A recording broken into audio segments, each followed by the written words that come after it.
जगदीप जी, आपने कहा कि बहुत सारे कैंडिडेट है फ्री में लाइन में हैं, इसलिए वो चयन नहीं कर पा रहे। सब के सब चमकते सितारे हैं, फाइनल नहीं कर पा रहे। किसको बताएं, किसको इसका सेहरा पहनाएं और किसको टिकट दे करके Vinod ji, just in a span of period you are going to see it what we are going to do, but the way how he is interacting, it's not appreciable. He is the former mayor of the Jammu city and the way how he is exuding the Banami and what he said earlier, तारा वारा भल्ला भल्ला, ये शोभा देता है इनको, ये सलीका इनका बात करने का। हम लोग आपके उम्मीदवारों को बड़े सम्मान से, जब भी हम किसी संवैधानिक पद पर बैठे व्यक्ति की बात करते हैं, ये सुनिए चंद्रमोहन जी, उछलने से कुछ नहीं होगा। क्यों नहीं? देखिए फिर जब मैं बोलूंगा आपके बीच, तो आपको अभी देखिए दिक्कत क्या है। मान लीजिए कि आपको नहीं है सलीका बात करने का, जिस तरीके से आप बात कर रहे थे, ये तरीका नहीं है, शोभा नहीं देता, पहली बात। दूसरी बात जनाब, मैं आज यहाँ पे मुझे एक डेलीगेशन सुबह मेरे पास आया था, क्योंकि आज हम बात कर रहे हैं जम्मू के उम्मीदवारों की।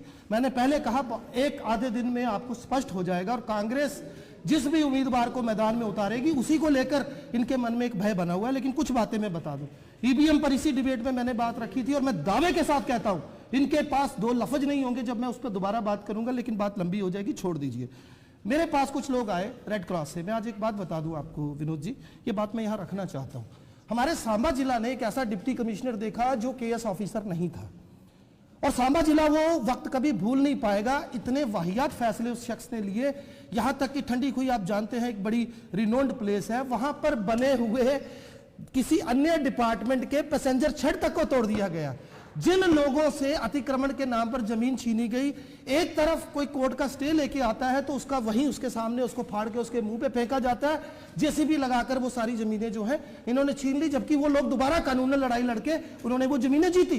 लेकिन आपको हैरत ये होगी, वही व्यक्ति रिटायर होने के बाद रेड क्रॉस में बिठाया जाता है, और आप यकीन कीजिए, next time I will show you the video, red cross international संस्था है जनाब, उसके अंदर भारतीय जनता पार्टी के झंडे दिखाई देते हैं, और कथित तौर पर जिस शख्स का मैं नाम ले रहा हूं वो इसी डॉक्टर जितेंद्र सिंह का साड़ू बताया जाता है। क्या ये सलीका है इस देश को चलाने का, इस ब्यूरोक्रेसी को चलाने का? और जिस जुगल किशोर की ये बात करते हैं, एक मिनट, तथा कथित तौर पर विनोद जी कितने आरोप थे उन पर, कितने मामले थे, और ये वही सांसद है जिसने जम्मू में मेट्रो रेल चला दी देश की सबसे बड़ी पंचायत में बैठकर। ये इनके उम्मीदवार है, ये किया इन्होंने जम्मू कश्मीर के लोगों के लिए।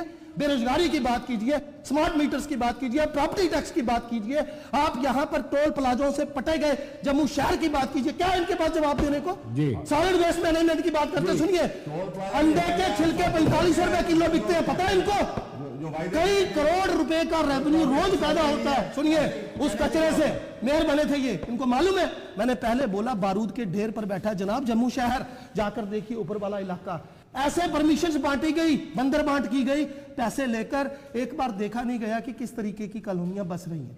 तो मैं ईमानदारी से बता दूं, ये जनता है, सब जानती है, और मैंने जो अभी आपको एक एग्जांपल देकर बताया, ये बड़ी शर्मनाक बात है। जितना बेजा इस्तेमाल इन्होंने अपनी उस ताकत का किया जो इन्हें जनता ने मुहैया करवाई थी, मैं आने वाले वक्त में बता दूं, वही जनता इनको जमीन दोज करेगी, धूल चटाएगी, और तब इनके होश वार्ता जो है वो होंगे, और इनको समझ में आएगी कि इन्होंने किया क्या।